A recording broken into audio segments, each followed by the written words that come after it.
5 Januari 1919 di sebuah lapangan terbuka di Bandung yang dikenal sebagai Lapangan Tegalega. Sebuah perserikatan sepak bola bumi putra pertama bernama Bandung Inlandsha Voetbalbond atau BIVB resmi didirikan. Ini bukan sekadar perkumpulan olahraga biasa. Ini adalah simbol perlawanan terorganisir kaum nasionalis terhadap penguasa kolonial Hindia Belanda. Di era di mana hak berkumpul diperketat, sepak bola bertransformasi menjadi tameng perjuangan kaum pribumi.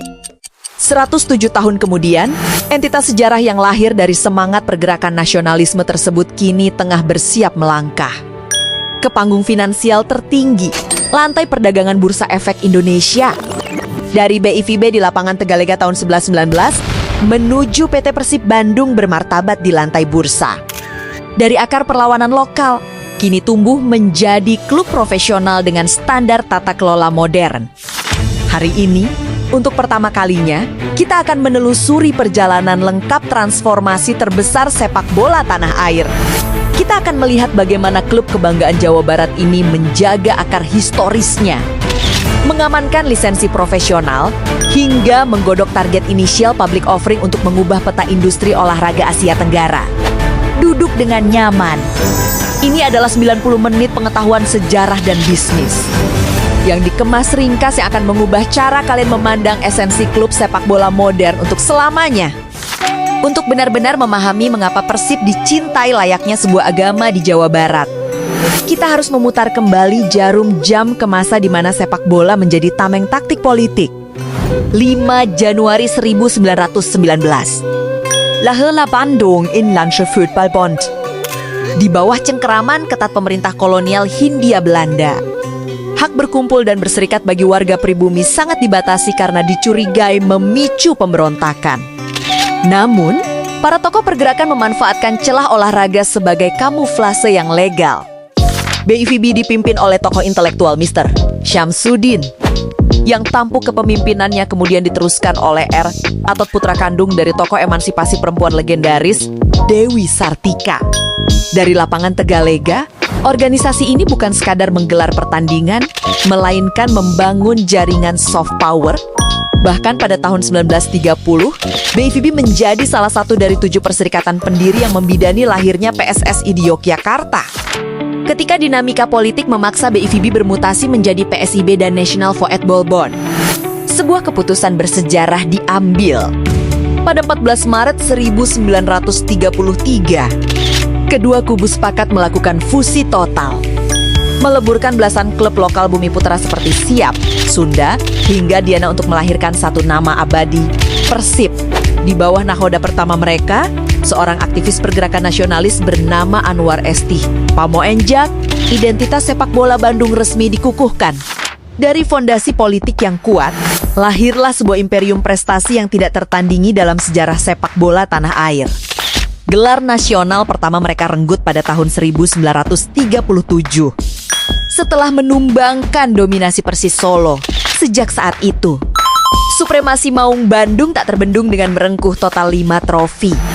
Perserikatan termasuk mahkota penutup era amatir pada musim 1994, dan ketika fusi kompetisi profesional dimulai pada Liga Indonesia edisi perdana 1994, Persib langsung menghentak panggung tertinggi. Hanya mengandalkan 100% talenta lokal tanpa pemain asing, mereka menjinakkan Petrokimia Putra 1-0 di final. Sang arsitek jenius, Abah Indra Thohir, membawa klub melaju hingga babak 8 besar Asia dan dinobatkan sebagai FC Coach of the Month pada September 1995.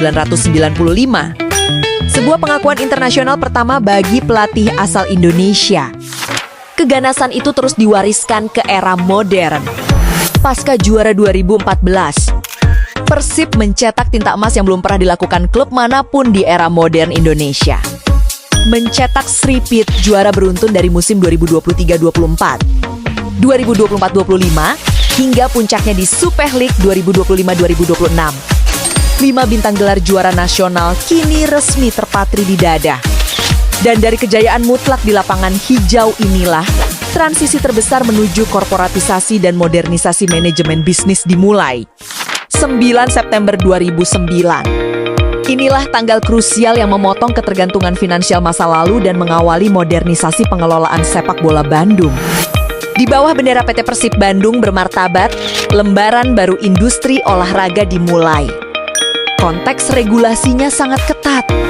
Berdasarkan Permendagri nomor 13 tahun 2006, pemerintah pusat melarang keras penggunaan dana APBD untuk klub sepak bola profesional. Kebijakan ini membuat puluhan klub perserikatan di Indonesia seketika goyah dan terancam gulung tikar. Persib dipaksa untuk mandiri secara finansial atau mati. Menghadapi jalan buntu, 36 klub anggota amatir yang memegang hak historis Persib mengambil langkah penyelamatan strategis.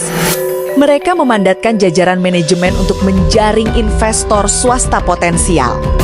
Langkah itu membuahkan hasil dengan masuknya Glenn Timothy Sugita, salah satu figur penting dari firma private equity papan atas Northstar Group. Glenn Sugita tidak sekadar menyuntikkan modal dana segar, melainkan merombak total mentalitas pengelolaan klub dengan mengadopsi standar tata kelola perusahaan yang bersih. Transisi ke model bisnis modern dan akuntabel. Penguatan manajemen berlanjut pada Agustus 2013 saat Teddy Cahyono yang sebelumnya menjabat sebagai petinggi di Bread Life.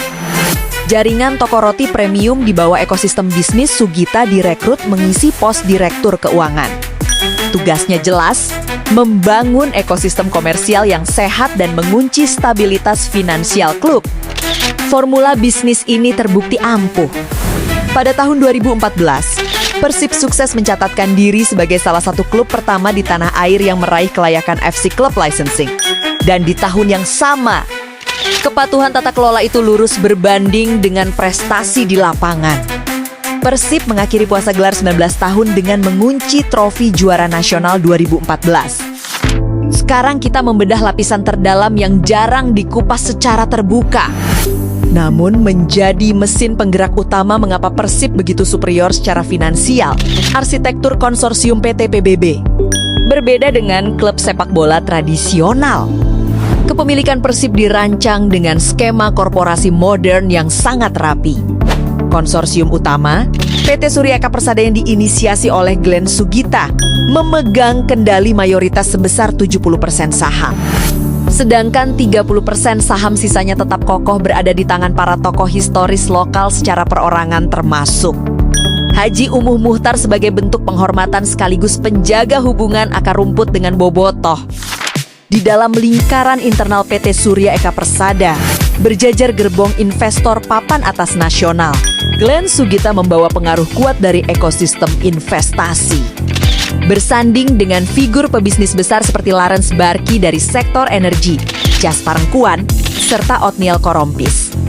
Kekuatan kolektif ini semakin solid dengan masuknya emiten manufaktur seperti PT Multistrada Arah Sarana Tbk ke dalam struktur pemegang modal. Struktur ini bukan sekadar urusan suntikan uang tunai biasa, melainkan integrasi jaringan komersial gurita bisnis nasional yang langsung mengunci stabilitas nilai sponsor jangka panjang bagi klub. Namun, poin paling krusial dari gurita modal ini adalah komitmen total terhadap tata kelola perusahaan yang bersih. Contoh nyata terlihat saat Erick Thohir, pengusaha dengan portofolio olahraga internasional, memilih langsung mundur dari posisinya sebagai wakil komisaris utama PT PBB pada 31 Oktober 2019. Keputusan tegas ini diambil tepat setelah beliau ditunjuk menjadi Menteri BUMN demi memotong potensi benturan kepentingan.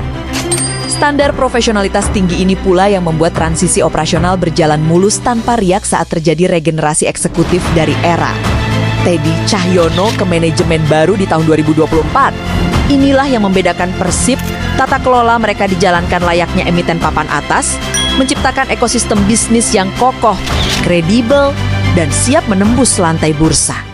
Seluruh fondasi korporat bertabur modal yang kita bedah sebelumnya bukanlah sekadar pajangan bisnis di level domestik.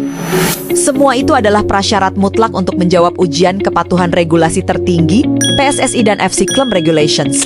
Pasca tragedi Kelam Kanjuruhan tahun 2022, sepak bola Indonesia dipaksa melakukan revolusi total pada aspek keselamatan dan tata kelola administrasi. Aspek layakan klub kini diaudit secara independen dan transparan. menjadikan standarisasi internasional sebagai kewajiban mutlak yang tidak bisa ditawar lagi oleh klub manapun. Bagaimana Persib meresponsnya? Mereka melibas kelima pilar utama audit dengan hasil luar biasa. Pada aspek sporting, fondasi pembinaan usia dini mereka telah disuntik kurikulum raksasa Italia, Inter Milan. Sejak tahun 2018, melahirkan talenta matang di Elite Pro Academy. Pada aspek infrastruktur, langkah berani diambil dengan mengambil alih hak pengelolaan stadion. GBLA selama 30 tahun untuk direnovasi total secara mandiri, bahkan menggandeng Bank Dunia demi membangun kawasan sport tourism internasional. Ditopang pilar legalitas yang bersih dari konflik dualisme, administrasi personel yang diisi tenaga bersertifikasi, serta laporan keuangan berkala yang sehat, Persib membuktikan bahwa manajemen mereka bergerak selaras dengan arah industri global. Hasilnya terpampang nyata pada pengumuman lisensi Mei 2026. Persib Bandung kembali mengamankan status granted untuk lisensi F Champions League 2. Membuka jalan lapang bagi Maung Bandung untuk kembali terbang mewakili Indonesia di panggung Asia musim depan. Namun, status elit ini membawa tanggung jawab besar. Sanksi denda masif dari Komite Disiplin AF akibat gesekan supporter di babak 16 besar awal tahun 2026 menjadi alarm keras bahwa profesionalisme di atas kertas wajib diimbangi dengan kedewasaan tata kelola di atas tribun. Persib telah menetapkan gold standard manajemen korporat di tanah air. Kini, kedewasaan ekosistem inilah yang akan menjadi modal paling berharga saat mereka mengetuk pintu pasar modal. Namun, keputusan bisnis tunggal yang paling revolusioner dalam sejarah tata kelola PT Persib Bandung bermartabat terjadi pada Juli 2024. Keberhasilan mengunci hak konsesi penuh atas Stadion Gelora Bandung Lautan Api selama 30 tahun ke depan. 30 tahun. Ini bukan sekadar kontrak sewa musiman biasa yang bisa diputus di tengah jalan. Ini adalah penguasaan hak operasional jangka panjang atas aset infrastruktur olahraga masif berkapasitas 38.000 penonton. Melalui skema kerjasama pengelolaan yang dijalankan secara profesional lewat anak perusahaan, PT Persib Gelora Sawarga, manajemen mengambil alih kendali penuh operasional stadion. Dampaknya luar biasa bagi kedua belah pihak. Pemerintah Kota Bandung berhasil memotong beban APBD senilai 2,7 miliar rupiah per tahun, yang sebelumnya habis hanya untuk membiayai perawatan rutin prasarana. Sebuah solusi timbal balik yang sangat elegan, kota menghemat anggaran daerah. Sementara Persib menggenggam lisensi eksklusif untuk memodernisasi fasilitas secara mandiri. Di bawah kendali swasta murni, komitmen investasi senilai 100 miliar rupiah mulai mengalir masuk untuk menyulap kawasan Gedebage menjadi pusat tujuan wisata olahraga sepanjang tahun.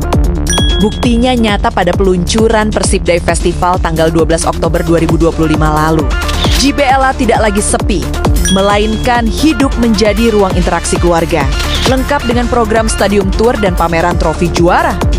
Implikasi finansialnya sangat krusial untuk dipahami. Stadion konvensional hanya menghasilkan uang pada hari pertandingan. Namun dengan transformasi kawasan komersial terpadu ini, Persib sukses memutus ketergantungan pendapatan matchday murni. Inilah argumen komersial terkuat dan paling seksi yang siap disajikan dalam buku prospektus penawaran umum perdana mereka. Sekarang kita masuk ke dalam ruang data finansial real perseroan.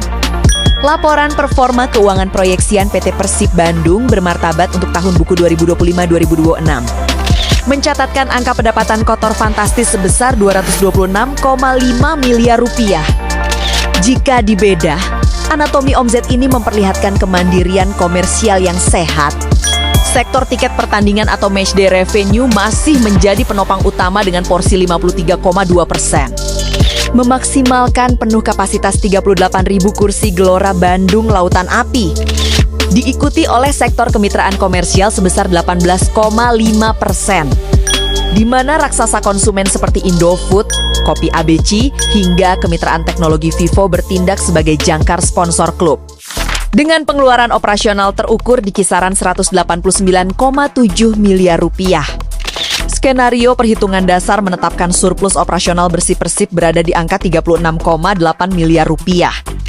catatan ini menegaskan status Persib sebagai entitas olahraga yang mencetak keuntungan bersih, sebuah lampu hijau besar bagi para analis pasar modal.